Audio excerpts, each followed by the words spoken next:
প্রথমে কংগ্রাচুলেশন জানাই আরিয়ান বিশ্বাসকে এবং আমাদের আরিয়ানের যে কোচ মিস্টার মনোজ দাসকে,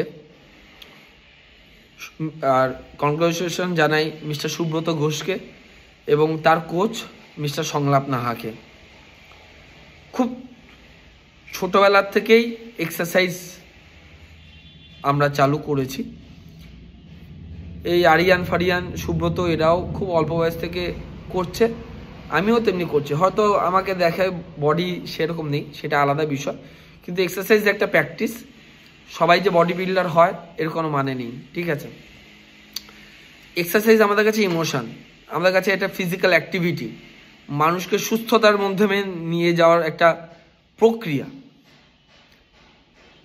আজকে ওয়েলফিনিটি অ্যান্ড স্পোর্টস ডেভেলপমেন্ট কাউন্সিল যেখানে দাঁড়িয়ে রয়েছে, সেখানে দাঁড়িয়ে আমাদের এখানে অনেক রকম প্রশ্ন আসে যে অ্যামিউজমেন্ট ট্যাক্স কেন দেব এবং অ্যামিউজমেন্ট ট্যাক্সটা কি হয়।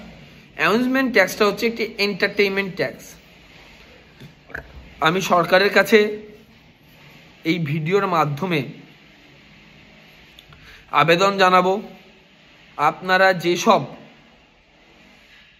ফিটনেস সেন্টারে যেখানে মানুষকে সুস্থতার একটা প্রবন্ধতা বা পরিকল্পনা নেওয়া হয়, মানুষ আসলে সেই জায়গাটাকে এন্টারটেইনমেন্টের মধ্যে ঢুকাবেন না। দরকার পড়লে বারংবার আমাদের সঙ্গে বসুন, আমাদের এক্সারসাইজ প্রোটোকল নিয়ে বসুন। আমাদের সিনিয়ররা রয়েছে, আমাদের এক্সারসাইজ পার্টাইজার রয়েছে, ডাক্তাররা রয়েছে, তাদেরকে আমরা এগিয়ে দেব কথা বলার জন্য।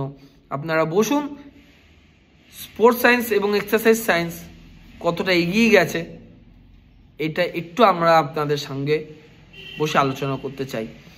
এবং ফার্দার আমি একটা জিনিস আমি আবেদন করব সরকারের কাছে লেটারের মাধ্যমে, যে অ্যামিউজমেন্ট ট্যাক্সটা যেন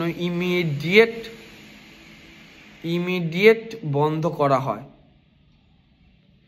কোনো এক্সারসাইজ সেন্টার, যে কটা এক্সারসাইজ সেন্টার আছে তারা সবাই ওয়েলফিনিটির একটা ছত্রছায়ায় রয়েছে। প্রত্যেকে তারা ট্রেড লাইসেন্স দেয়, তারা রিনিউয়াল করায় প্রত্যেক বছর, ঠিক আছে।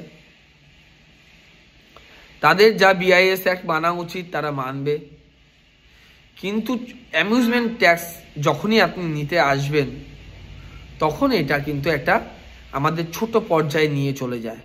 এটাকে একটা বাজে লাগে দেখতে, এটা শুনতে বাজে লাগে। এটা আপনারা কোনো সময় ভাববেন যে আপনাদের মন্ত্রক দপ্তরে বা ফাইন্যান্স ডিপার্টমেন্টের কেউ কি এক্সারসাইজ করে না? তাদের সঙ্গে একটু আলোচনা করুন, তাদের সঙ্গে একটু কথা বলুন। যেসব ছোট ছোট ভাইরা দাদারা আজ যে জিম ফিটনেস সেন্টার খুলে রেখে দিয়েছে, তাদের কাছে দয়া করে আমি হাত জোড় করে বলছি, অ্যামিউজমেন্ট ট্যাক্সের দাবি করবেন না। এই দাবিটা আমরা ভালো চোখে দেখছি না এবং আগামী দিনে দেখবও না, কারণ এন্টারটেইনমেন্ট ট্যাক্স কোনো মতেই আমাদের সঙ্গে যুক্ত হতে পারে না। এখানে physical culture, activity culture, physical activity culture হয়, এখানে কোনো রকম এন্টারটেইনমেন্ট হয় না।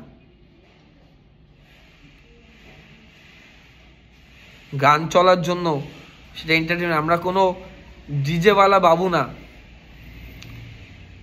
কোনো পাব না, কোনো বার না, কোনো রেস্টুরেন্ট না। এখানে লোকে এসে রীতিমতো মেহনত করে। রেসপেক্ট করুন আমাদের এই প্রতিষ্ঠানগুলোকে। ওয়েস্ট বেঙ্গলে যে কটা জিম আছে, ইন্ডিয়াতে যে কটা জিম আছে, তাদেরকে রেসপেক্ট করুন। আজকে যাদের দুজনের নাম প্রথমে আমি নিলাম, তারা মেহনত করে একটি স্টেজ থেকে জিতে এসছে, তাদের একটা কাজের ব্যবস্থা দরকার, তাদের একটা কাজের ব্যবস্থা করে দিন।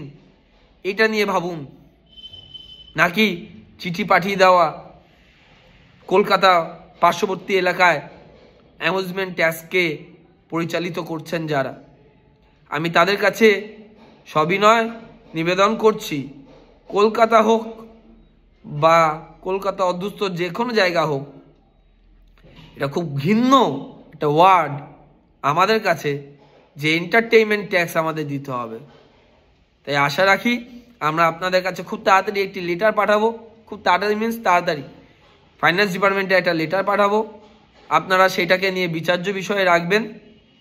এবং অবশ্যই আমি আপনাদের ট্যাগ করছি।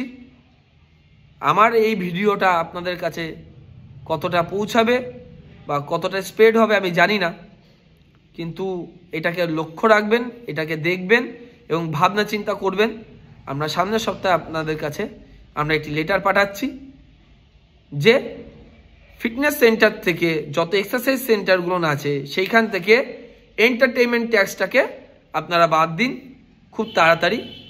এটা আপনাদের কাছে অনুরোধ রইল। নমস্কার।